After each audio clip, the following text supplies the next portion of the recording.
Alright, so today I'm going to show you how to change your notification settings on Canvas. So first, once you open up Chrome, you're going to want to, should have already bookmarked this. So you're going to go to your Canvas, and your dashboard is what's going to open up first. Then you're going to want to come over here, and you're going to want to click on your account.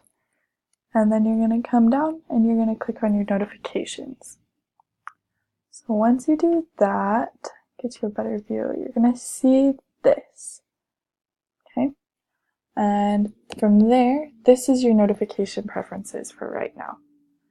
And then what you're going to want to do is, the check mark means that it'll notify you as soon as it happens. This is that a daily summary will come. This is a weekly report, and this is do not send anything. Now, you definitely don't want your announcements to never come. So for this class, we're going to make sure that it's set to notify you right away. I'm personally on grading. I like to be notified as soon as a grade is inputted. So I have that set to notify me right away as well. And that's it.